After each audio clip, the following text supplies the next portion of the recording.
We have a massive New York Knicks trade update as an NBA analyst has urged the New York Knicks to trade for Tre Mann in a massive package where they would be giving up way too much to make this trade worth it.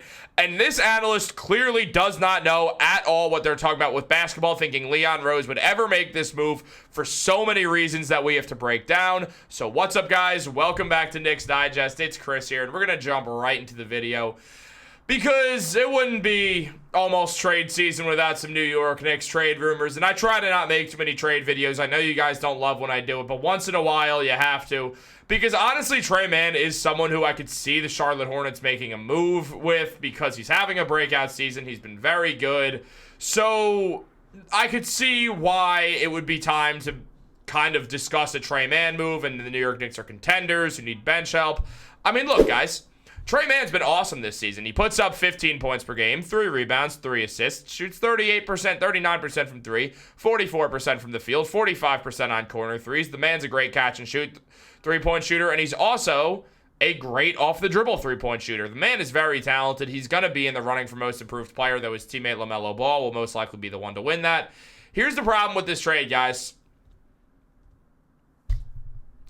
In order to make it work, the New York Knicks, according to this analyst, the Knicks would have to trade Tyler Kolek. Already, I'm not interested in this deal. Cameron Payne, who I don't really care if the Knicks trade at all, but he's not really playing very well. Matt Ryan, who in limited minutes hasn't played very well, and a 2025 second round pick. Look, Cameron Payne, Matt Ryan, 2025 second round pick. For Tre Mann, I'm down. Now, I'll throw you a second round pick. I'm not giving you Tyler Kolek. He's playing way too well. For cheaper money, where the Knicks won't have to re-sign him in a year when the Knicks are already in salary cap hell. Speaking of salary cap hell, whoever wrote this trade article does not understand basketball at all. Because the New York Knicks only have 14 guys on roster, so they're going to have to go down to 11 using this trade. And here's the big thing, 12 guys on this roster, sorry. They're going to have to go down to 12 guys on this roster, once again, something the Knicks are trying to avoid because they're already dealing with injuries. So that'd be a really stupid idea to trade 3 guys that are healthy now, wouldn't it be? Here's the other thing, guys. Here's the other problem with this trade. As you could literally see on the screen, Cameron Payne and Matt Ryan both have recently traded clauses, meaning they can't be moved. Cameron Payne till December 15th, so a month from now. And Matt Ryan till February 3rd. So why would the Knicks go out there and make this move, guys? Well, what do they benefit? They get a year of Tre Mann before not being able to afford a contract extension for him without going into the second apron? Why? You also have to wait till February to make this deal when the Knicks are going to look completely different and maybe they won't want to trade these guys. This person who wrote this article does not understand basketball whatsoever, and one of the reasons they write these articles is so they can get clicks. I don't know why I'm giving this person exactly what they want by doing this. It's more a sense of, I would like if the Knicks were able to find a way to acquire a guy like Tre Mann, but with the influx of guards they have, it doesn't make sense why the Knicks would go for a guard, a point guard specifically, when instead you could go for a wing in the trade market, and you could still use Cameron Payne. Hey, you could use Matt Ryan too by the trade deadline if you want to get some money for a cheap wing. You could use Precious Achiuwa if you want. There's guys to trade. Tyler Kolek's not one of them. Why would you trade him? He doesn't make much money. There's no point in trading Tyler Kolek. That makes no sense. The only thing this person got right is knowing the Knicks couldn't go into the second apron. Everything else about this shows that this person, frankly, does not know basketball whatsoever and shouldn't be allowed to write articles.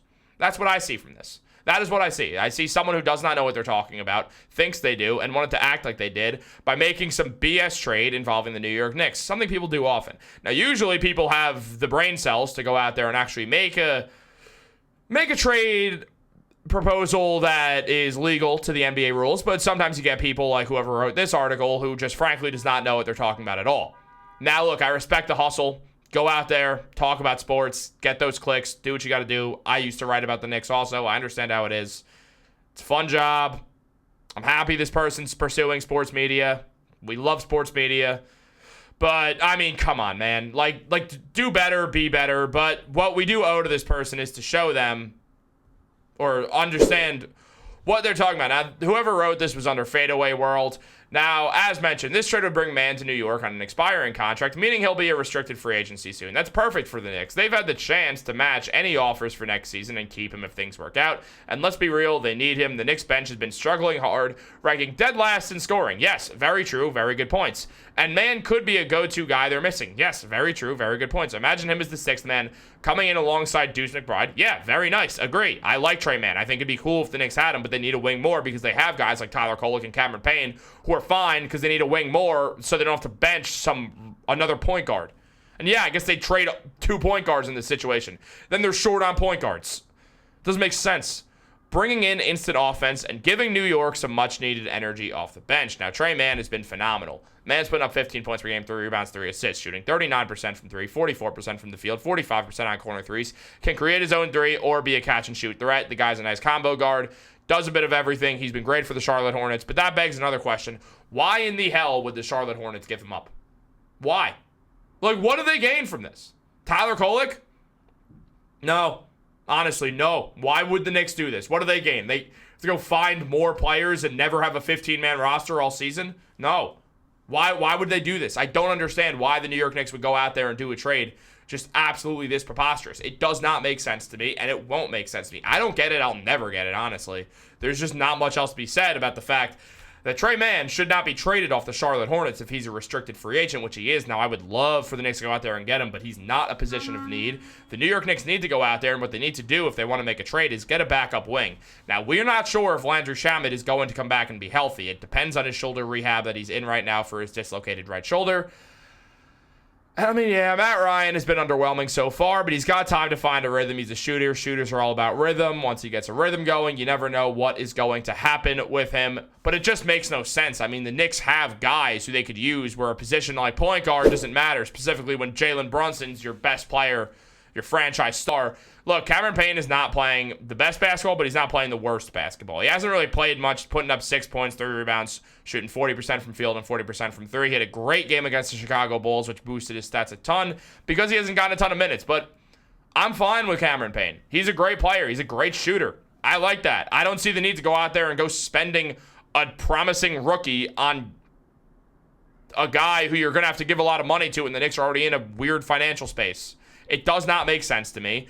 Tyler Kolek, in very limited minutes, has gone out there and put up 4 points per game, shoots 75% from 3 and 69% from the field in these limited minutes. Tyler Kolek looks good. He looks confident with the ball. He's 23 years old. So I don't see a reason why the Hornets would want to make this trade when you consider that Tre Mann's the same age. It doesn't make sense.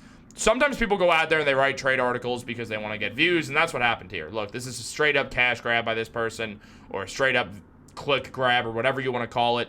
Here's the thing. I like Tre Mann as a player. It'd be really cool to see him on the Knicks, but this does not make any sense whatsoever, and talking about this anymore is going to upset me. So we're just going to knock this video off. Guys, look, let me know what you think down below. Leave a comment on this. Do you want the Knicks to target Tre Mann at all? Honestly, I kind of do.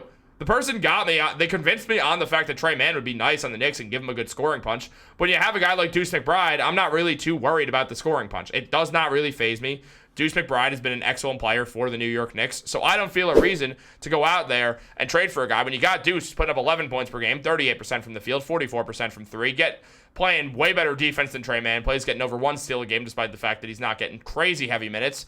Deuce is a great sixth man, and the Knicks don't need another guard to be a sixth man. What the Knicks need is someone who's going to go out there and give them consistent wing minutes off the bench until we see if Landry Shamet or Matt Ryan's the answer. But guys, let me know what you think down below. Like this video, subscribe, turn on post notifications. Have a great day, and go Knicks.